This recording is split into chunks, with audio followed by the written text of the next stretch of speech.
Methikanda rail station Narsingdi জেলার রায়পুরা উপজেলায় অবস্থিত। এখানে প্রতিদিন হাজারো মানুষের কোলাহল থাকে। ট্রেন আসে, ট্রেন যায়, মানুষ ছোটে আপন গন্তব্যে।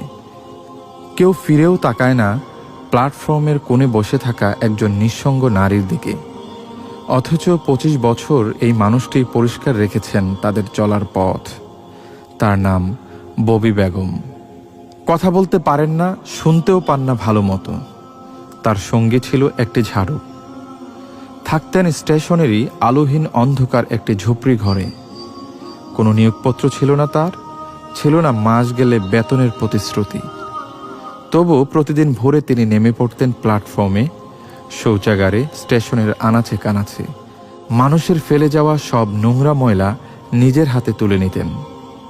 ২৫টা বছর, ভাবুন, ২৫টা বছর এই মানুষটি নীরবে ও নিঃশব্দে খুবই নিষ্ঠার সঙ্গে পালন করে গেছেন এই দায়িত্ব। বিনিময়ে নিজের জন্য চেয়েছিলেন খুবই সামান্য কিছু, একটু নিরাপত্তা, বার্ধক্যের একটু ভরসা।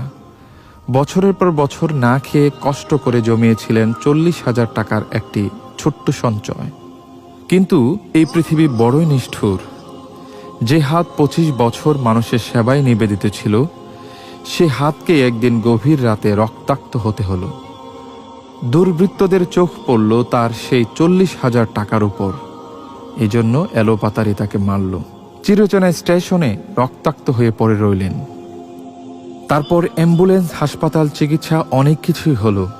এতকাল স্টেশনের প্ল্যাটফর্মে যারা তাকে অনাদরে পাশ কাটিয়ে চলে যেতেন, তাদেরও বোধোদয় হলো, চৈতন্য জাগ্রত হলো। তারা অনেক চেষ্টা ও ছোটাছুটি করলেন ববি বেগমকে সারিয়ে তুলতে। কিন্তু ছোট গল্পের সমাপ্তির মতো ববি বেগম নিঃশব্দে চলে গেলেন, ঠিক যেভাবে নিঃশব্দে বেঁচে ছিলেন এতকাল। আল্লাহ তাআলা ববি বেগমকে পরকালে ভালো রাখুন, আমরা সেই দোয়া করি।